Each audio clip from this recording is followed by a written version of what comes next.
Biotelevisión, con el auspicio de Libérate del estrés con Melipaz, tranquilizante natural de NOP Laboratorios, pinturas y adhesivos Lanco. Llegó la nueva forma de pintar con despacho en 24 horas. DBA Capital invierte en las empresas tecnológicas que lideran la digitalización del mundo. Conoce Silicon Fund en dbacapital.com y Dongfeng T5 Evo 195 HP de diseño y actitud.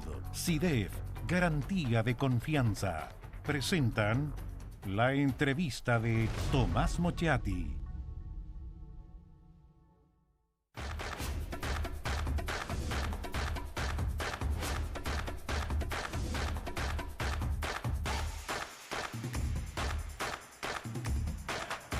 SIDEF, garantía de confianza. El estrés y la ansiedad en estos tiempos es indudable. ¿Andas acelerado? ¿Sientes tu mente sobrepasada? ¿Te cuesta dormir bien? Para tranquilizarnos naturalmente, tenemos Melipaz, que calma la ansiedad, relaja y reduce el estrés. Libérate del estrés con Melipaz. Pide tu Melipaz en todas las farmacias del país y venta online con despacho a todo Chile.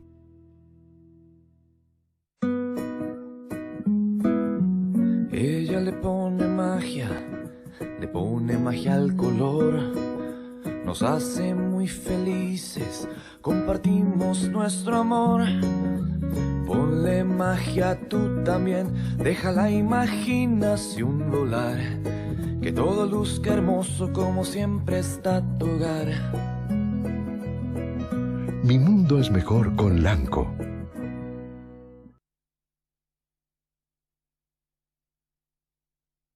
Nunca antes en la historia se había generado tanta información como hoy. Nuestro día a día se está transformando gracias a los avances de la tecnología y la digitalización. Un solo smartphone es más potente que las computadoras que llevaron al humano por primera vez a la Luna.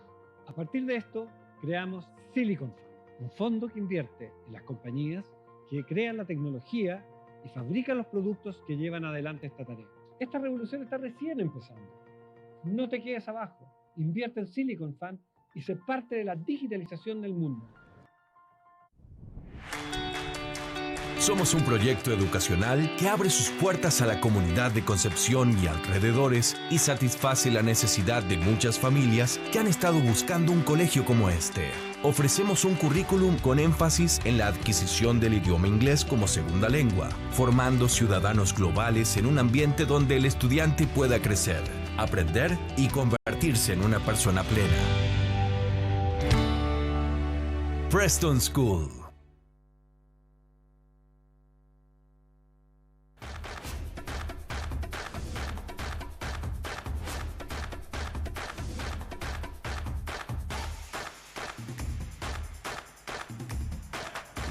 SIDEF, garantía de confianza.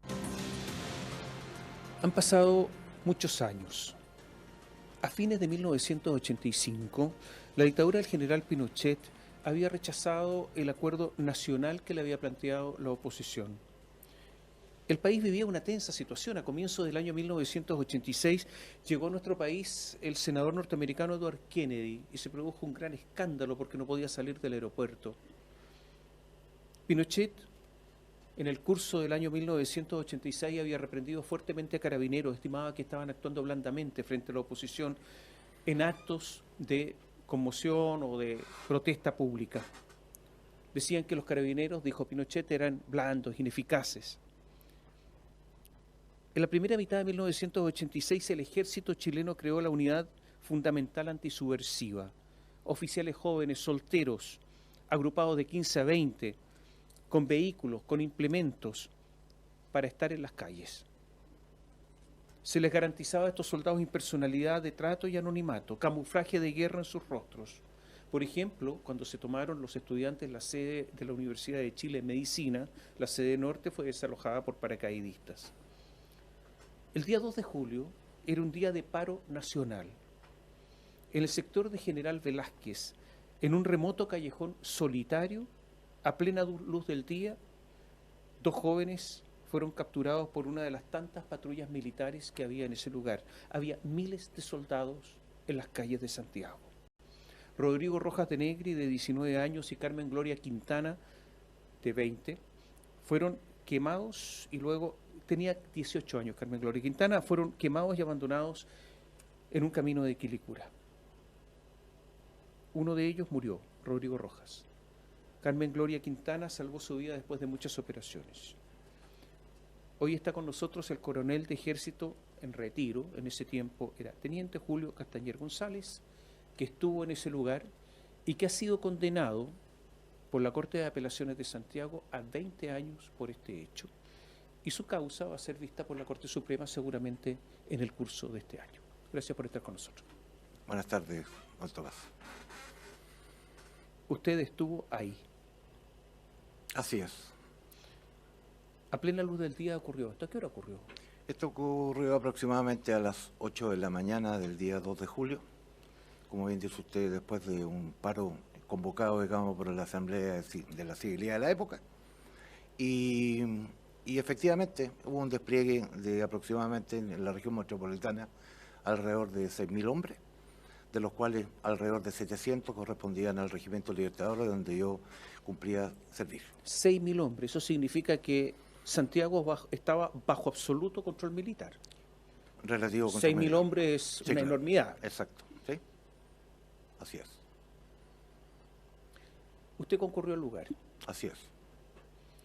¿En calidad de qué? ¿Usted comandaba una patrulla? No. Mi rol fundamental ese día, entregado por el mando del regimiento, yo era un asesor, digamos, designado por el comandante de la unidad para justamente medir todo el despliegue que había del regimiento en una zona jurisdiccional en la parte oeste de Santiago, y me correspondía justamente ver el comportamiento de las patrullas militares que cumplían en ese momento labores bien... ¿Qué grado tenía usted? Teniente. ¿Qué edad tenía? Tenía 28 años, Tomás. Y a esa edad y con ese grado, asesor para mirar todo ese enorme despliegue. Exactamente. Era lo que había. ¿Era lo que había? Era lo que había. Era una unidad regimentaria, una unidad absolutamente convencional, donde... Sí. ¿Usted andaba de uniforme? No, yo andaba de civil ese día. Perdón, los militares andan de uniforme. Exactamente, exactamente. ¿Por qué un militar anda de civil? El comandante de la unidad resolvió en ese día en particular que por las labores que yo debía cumplir para tener una protección personal, para que poder pasar sin ningún tipo de riesgo, pudiera informar al mando de la unidad respecto a cómo estaban haciendo la tarea estos... O sea, usted andaba camuflado, desde ese punto de vista. Parecía un civil. Exactamente, pero más que nada con un fin de poder proteger la permanencia mía en calles como General Velázquez, etcétera. O sea, para que nadie descubriera que era militar. Eso es, porque si no habría andado militar. Sí, pero el fin era otro. No era pasar inadvertido o andar en forma misteriosa, ni nada por el estilo, sino que es una protección personal, porque ese día era un día complejo. ¿A quién? ¿Perdón? ¿Protección frente a quién? Las calles en ese día, Tomás le explico en forma muy sucinta, había una conmoción interior importante, General Velázquez, Alameda, Teniente Cruz, La Reja. Ya, pero los militares andan armados, los militares andan en grupo. Exactamente. ¿Usted andaba solo? Iba con 2 cabos. ¿Perdón? Iba con 2 cabos. O sea, iba protegido. Acompañado. Ya, pero con 2 más, pues. Sí, con 2 más, digamos. ¿Armados? Con nuestro armamento, digamos, de puño para defensa personal. Una guía telefónica y una bolsa con monedas. ¿Con sistema radial? Un sistema radial muy precario. Ya, pero un sistema radial, Sí, militar. claro. Sí, efectivamente. Militar. Sí, por supuesto, Ya. por supuesto. ¿Usted solamente pertenecía a esa institución, a ese regimiento, o pertenecía a algún organismo de seguridad? Solamente ese regimiento. No pertenecía a la CNI. Le digo porque los CNI eran militares, muchos de ellos, no todos, pero muchos de ellos, la mayoría, Sí. y andaban de civil, como Sí. usted, en ese día. No, jamás estuve en una organización como la que usted me señala, ni en CNI, ni en DINA, ni nada por el estilo. Era un ¿No oficial le de pareció regimiento. raro a usted que siendo militar le dijeran cumpla labores militares de civil? Yo lo entendí, era un teniente con 8 años de servicio, lo entendí, digamos, tal vez, por una actitud tal vez un tanto paternalista del comandante de la unidad, para darme protección, porque ese día no se sabía qué es lo que iba a ocurrir realmente. se esperaba una alteración de orden público importante, y yo creo que fue apuntado a eso. Yo lo voy a confesar la verdad, nunca Sí. había visto o había escuchado de militares que anden de civil cumpliendo labores militares. Es que no andábamos cumpliendo labor militar. Pero ¿cómo se andaba? Era el ejército, Sí, en el exacto. terreno, Pero con estaba, armas, pero ¿cómo no? para defensa personal, Tomás. Sí. Pero se andaba cumpliendo labores militares, de hecho, interactuó con militares ese día. Exactamente. Entonces andaba cumpliendo labores militares. Yo no habría podido interactuar con un militar. Labor militar, sí. Sí. Ya, entonces, Sí. cumplió labores militares. Sí, claro. De civil, Sí. armado. ¿Cuáles eran las reglas de uso de la fuerza de la época? No existían, Tomás. Alguna regla siempre existe. No. Alguna regla, ¿cuál es la regla? La regla permanente era no abandonar, digamos, la línea legal que tenía que cumplir la unidad militar. ¿Cuál era esa? Tener un comportamiento apuntado a la protección de la persona, a protección de la locomoción colectiva, Ya, pero si alguien se enfrentaba a ustedes, ¿disparaban a matar? a las patrullas militares. Sí. Sí. Ya. Tenían orden de disparar a matar. En caso de defensa, sí. Aunque no los atacaran con armas. Mira, fíjese, Tomás, que de esos 700 hombres que habían en la calle en ese momento, los 700 andaban con fusil automático, fusil SIG, con 2 cargadores con munición de guerra. Ya. Y eso era lo que tenían, disparar sí, a matar. Exactamente. Pero el dato se lo quiero entregar en forma muy sucinta. No hubo ningún empleo de arma de fuego de esos 700 hombres que cumplieron actividad en la calle durante 2 días. ¿Qué comunas tenía, en qué comunas se desplazó usted? Yo normalmente en la zona jurisdiccional nuestra me desplazaba en 5 comunas: Los Bravos, Cerro Navia, Quinta Normal, Estación Central, Maipú. ¿Usted vio cuando quemaron a Rodrigo Rojas de Negri y a Carmen Gloria Quintana? No, no lo vi. ¿Estaba en el lugar? Exactamente. ¿Y cómo no lo vio? No lo vi porque, primero que nada, yo llego al lugar cuando ya ambos muchachos, digamos, ya habían sido detenidos. Primera cosa. O sea, el momento de la detención, la reducción y... Cuando ya estaban a disposición de las fuerzas militares. Sí. Totalmente controlado. Yo llego 25 minutos después que Pedro Fernández me llama por radio, y que gracias a Dios las radios funcionan, y efectivamente, después de un ¿Y chequeo... por qué lo llamó usted? Porque yo era el oficial que en algún momento podía cumplir una labor de asesoría si hubiera algún problema. Pedro Fernández, ¿qué grado tenía? Era teniente también. ¿Tenían el mismo grado? El mismo grado. ¿Quién mandaba a quién? Él me mandaba porque era oficial más antiguo que yo. O sea, usted no tenía nada que hacer ahí. Era Desde el punto de vista militar jerárquico. Necesitaba una opinión, una proposición, una opinión. Porque fue el motivo por el cual él me llamó. Tengo detenido y lo necesito acá. Y del minuto que él me llama, yo demoro aproximadamente 15 minutos, 20 minutos en llegar, y como ¿Les habían pegado? ¿Cómo? ¿Habían pegado a Rodrigo Rojas de Negri y les habían maltratado? Sí. ¿Por qué? De acuerdo a lo que me comparte mi teniente Fernández en la época, él, y fue la primera proposición que yo le hago, es llevarlo a Carabineros en forma inmediata, y yo me iba a llevar todos los elementos incendiarios que se ¿Cuántos incautado. militares había en el lugar? Cuando yo llego, estaba la patrulla del teniente Fernández completa, es decir, 4 soldados conscriptos, un sargento y él. Y en forma simultánea conmigo llega un camión al mando del teniente Figueroa con aproximadamente 14, 15 soldados conscriptos. Adicionales. Adicionales. Es decir, en un minuto terminado, en ese callejón que hizo usted, en Nanyungue, habían 25 militares en esa cuadra. O sea, pero los que le pegaron eran 7, 8. Cuando usted llegó había 7, 8. Son 4, 5, 6. 6. Esos 6 les pegaron. Sí. Uno de ellos les pegó. Delante de todos los demás, porque todos los demás participaron. Cuando yo le propongo... Uno no se manda solo aquí. Exactamente. Ya. Cuando yo le propongo al teniente Fernández llevarlo de inmediatamente a Carabineros y portando los elementos incendiarios, él me dice que hay un problema.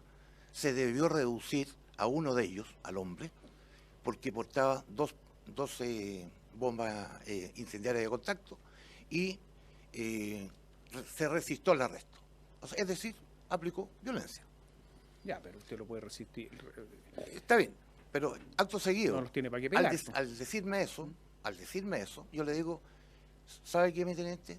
Suéltelo, libérenlos. Libérenlos. Eso es ilegal.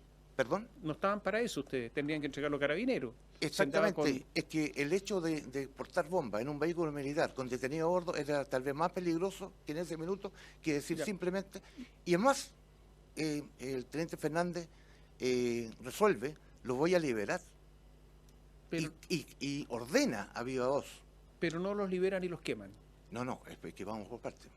En el momento que se despide de mí y yo me hago cargo para tomar los elementos que se iban a incautar, los elementos de la bomba incendiaria de contacto, etcétera, Pedro Fernández ordena a su tropa embarcar en los vehículos. Y en el momento que yo me despido, doy espalda, estoy a 15, 20 metros aproximadamente donde están los dos detenidos, yo siento una inflamación a mi espalda. ¿Usted vio con detención a los detenidos? No. Pero como si estaban todos heridos, había uno herido, ¿no vio que estaba herido? No, porque la conversación que yo tuve con Pedro Fernández cuando él me da cuenta de lo que ocurrió y el motivo por el cual me llama, esto sucede a 20 metros donde están ¿No los sintió detenidos. curiosidad por ver a las personas que tenía detenidas? No, sintió curiosidad, ¿no? No, porque la responsabilidad de la detención, del registro, no era mía. Mira, Yo cumplía un rol de asesoría, Tomás. Vamos a hacer un alto y yo le quiero preguntar qué pasó cuando se incendiaron y por qué los dejaron abandonados y los militares no los llevaron a un hospital, los tiraron a su suerte. Volvemos en un instante.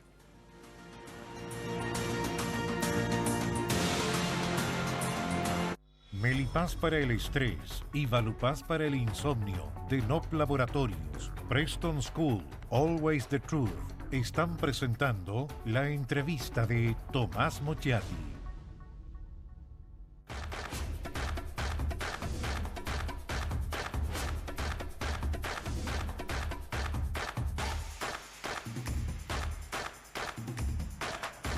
CIDEF, garantía de confianza. Somos un proyecto educacional que abre sus puertas a la comunidad de Concepción y alrededores y satisface la necesidad de muchas familias que han estado buscando un colegio como este. Ofrecemos un currículum con énfasis en la adquisición del idioma inglés como segunda lengua, formando ciudadanos globales en un ambiente donde el estudiante pueda crecer, aprender y convertirse en una persona plena. Preston School. Nunca antes en la historia se había generado tanta información como hoy. Nuestro día a día se está transformando gracias a los avances de la tecnología y la digitalización. Un solo smartphone es más potente que las computadoras que llevaron al humano por primera vez a la Luna. A partir de esto, creamos Silicon Fund, un fondo que invierte en las compañías que crean la tecnología y fabrican los productos que llevan adelante esta tarea. Esta revolución está recién empezando. No te quedes abajo. Invierte en Silicon Fund y sé parte de la digitalización del mundo. El estrés y la ansiedad en estos tiempos es indudable. ¿Andas acelerado? ¿Sientes tu mente sobrepasada? ¿Te cuesta dormir bien? Para tranquilizarnos naturalmente, tenemos Melipaz, que calma la ansiedad, relaja y reduce el estrés. Libérate del estrés con Melipaz. Pide tu Melipaz en todas las farmacias del país y venta online con despacho a todo Chile.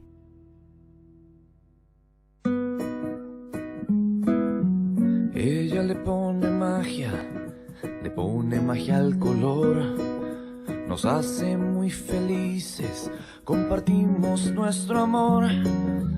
Ponle magia tú también, deja la imaginación volar.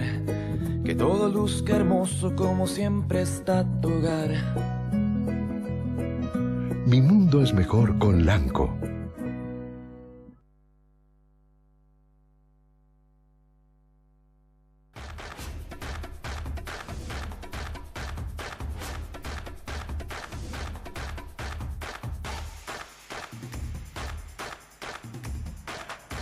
CIDEF, garantía de confianza. Melipaz para el estrés y Valupaz para el insomnio de NOP Laboratorios, Preston School, Always the Truth, están presentando la entrevista de Tomás Mochiati. Conversamos con el coronel Julio Castañer, coronel en retiro. A ver, coronel, se quemaron estos hombres. Sí. ¿Los quemaron?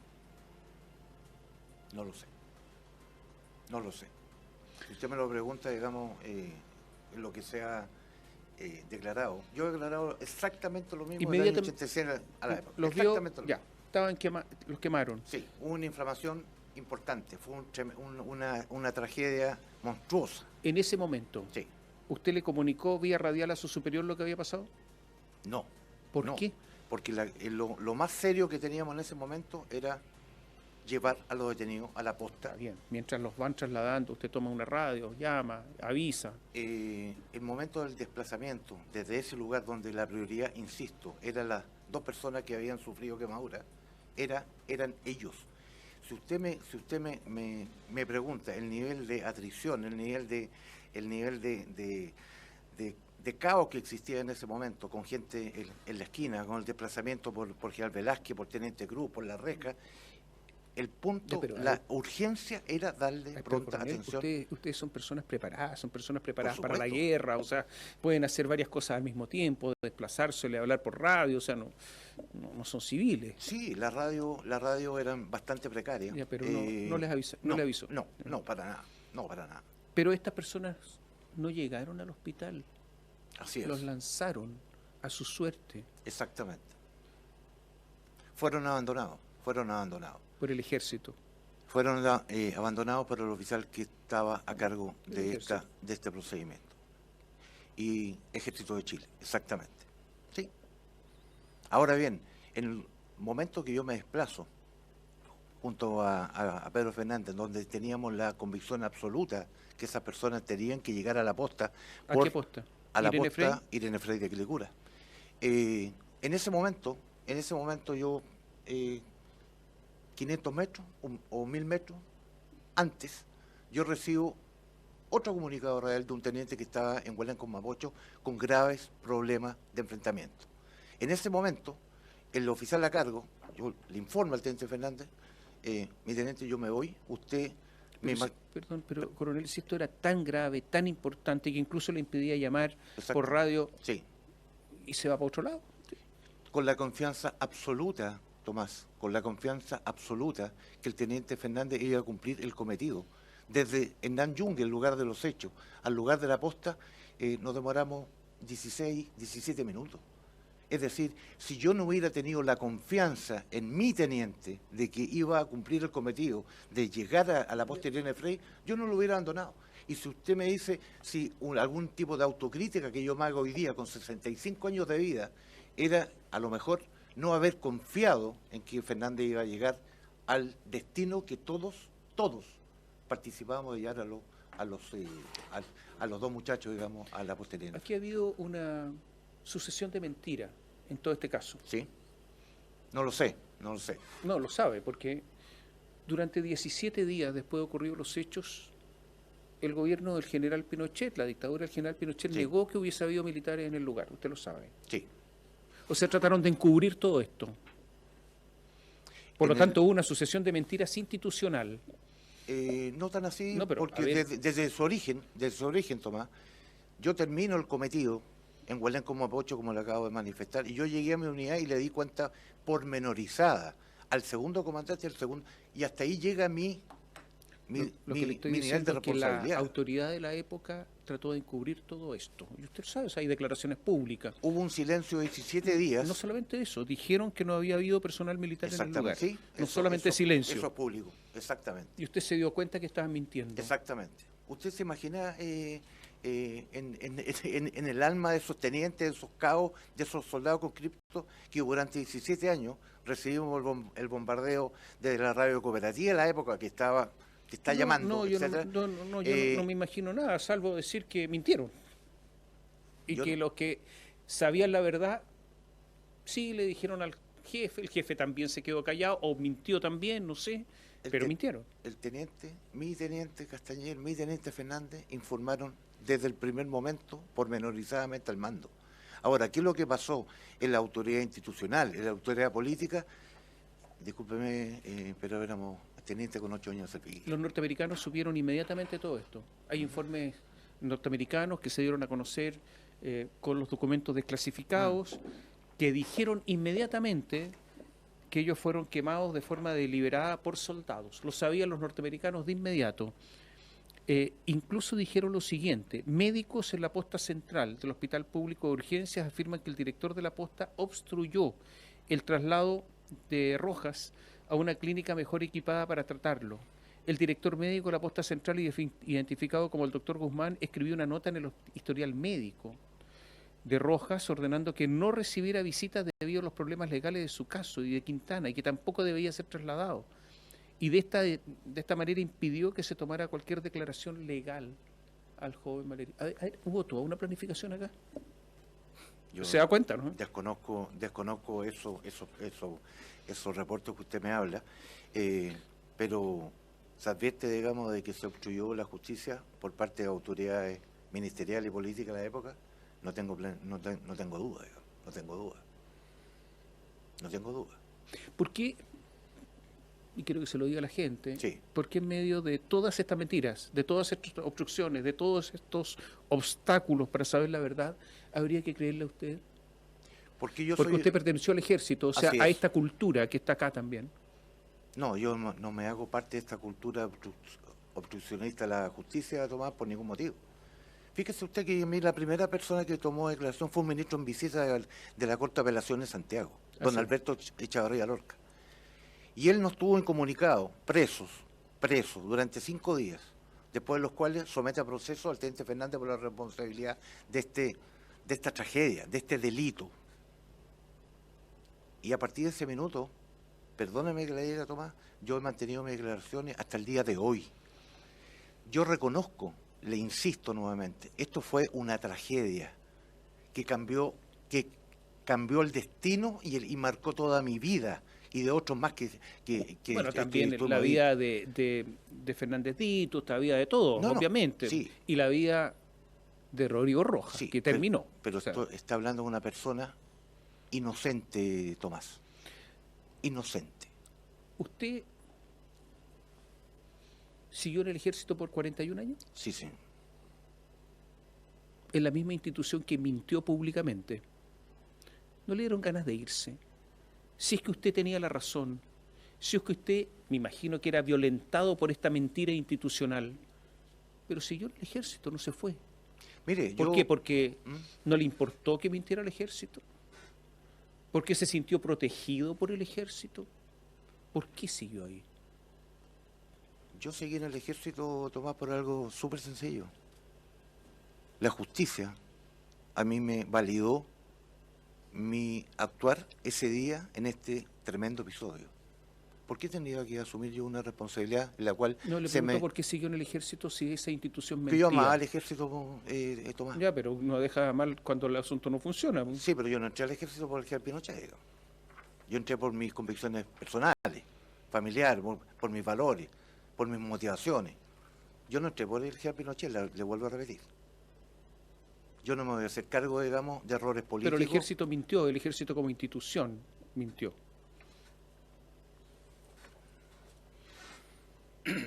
¿O no? Sí, ocultó, que es peor todavía.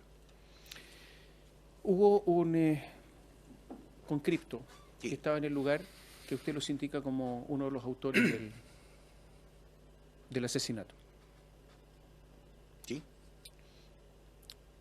¿Cómo desvirtúa un testimonio de un testigo, de una persona que estaba ahí?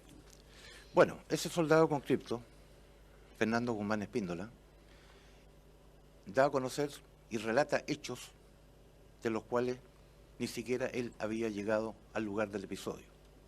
Esta persona ya había sido tomado declaración el año 2014 en forma paralela con 5 civiles que se encuentran absolutamente acreditados en el proceso y de los cuales estaban dentro del cuadernillo reservado del ministro de la época. Esas 4 personas dan cuenta de los problemas psiquiátricos de este soldado, de los cuales no me jacto, al contrario, y por otra parte el interés económico de cambiar el relato que hizo durante el año 86. Sin embargo, el tribunal no advirtió ni dio calificación de este testigo y le toma declaración en el año 2014 y posteriormente se lanza a la publicidad con el testimonio de otro que seguramente usted me va a preguntar más adelante. Sí, hay otro testimonio de otro. Exactamente. Y esto es desmentido por un hermano.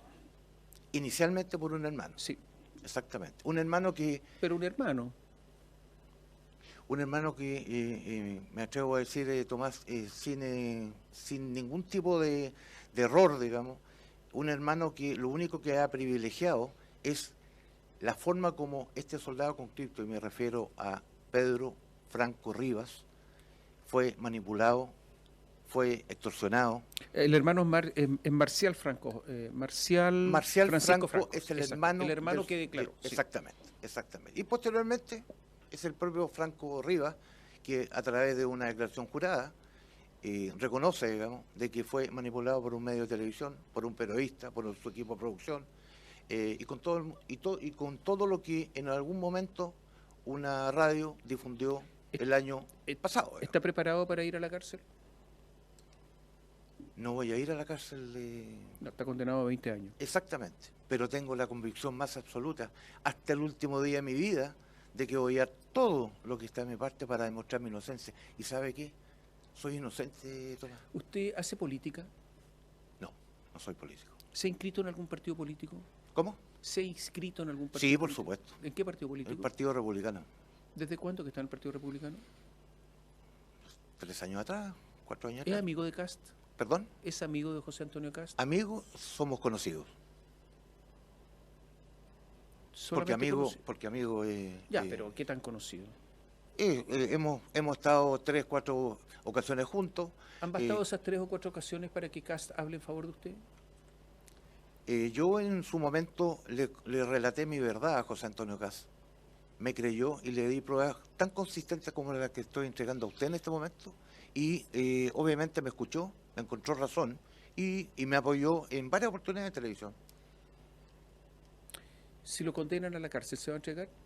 Por supuesto. No, le pregunto que hay gente que no se entrega. No, por eso le hago la pregunta. Por supuesto que sí. Yo creo en la justicia. Y por eso creo que la Corte Suprema en este momento tiene una tremenda oportunidad, digamos, de hacer justicia. ¿Sabe usted por qué, Tomás? Porque si a mí me llegan a condenar y se condena por el hecho de hacer justicia o de ver condenar a alguien, se culpa a un inocente, usted también está vulnerable. Toda la sociedad chilena está vulnerable de que la justicia condena a un inocente. Toda la sociedad queda vulnerable, Tomás. Y se lo digo con tremenda convicción. Usted fue condenado por un ministro en visita. ¿Perdón? Usted fue condenado por un ministro en visita. Sí. Después fue condenado por una corte de apelaciones. Exactamente. Van 4 jueces que lo han condenado y la Corte de Apelaciones aumentó la pena de 10 a 20 años. O sea, estimó que incluso su situación era más grave de la que había estimado el ministro Carroza. Exactamente. O sea, su situación se ha ido complicando, no ha ido mejorando. Pero fíjese que más que eso, son los errores del Poder Judicial lo que en este momento también nos tienen que alertar. No se olvide, Tomás, que la cosa juzgada en democracia, en el año 1994, cuando se suponía que había actitud para condenar, había disposición a condenar, donde 5 jueces de la Corte Suprema del año 94 dan por demostrar que los hechos son indubitados. Le estoy hablando de ministros civiles todos, de la Corte Suprema, Adolfo Bañado, Mario Garrido, Eugenio Velasco, Eleodoro Ortiz. Ellos dejaron establecidos los hechos. Dejaron totalmente, Tomás, es que tenemos que creer, es usted abogado, igual ¿Sabe lo que pasa? Igual que ellos. Que el manto de impunidad que hubo en muchos casos. Justamente, la oportunidad que tuvo la Corte Suprema en democracia para haber hecho lo la acción en la época en que ocurrieron los hechos para que esto no se investigara. Usted lo acaba de reconocer. También impone acá un deber de investigar todo y de nuevo. Exactamente. Porque si no... Y esa es la oportunidad que tiene la Corte Suprema en este momento. Vamos a ver lo que pasa. Acogió la prueba vamos del soldado conscripto. Se va a ver este año, sí que este año se resuelve su caso. Así es. Yo creo que se ve este año porque está ya en tabla. Y estoy entusiasmado y con mucha esperanza que, o si no, la libertad, justicia y reparación se va a dar ni siquiera media. Va a quedar, la mesa va a quedar totalmente desestabilizada. y queremos verdad, Tomás. Gracias por estar con nosotros. Encantado. Y a ustedes muchas gracias. Gracias por seguirnos.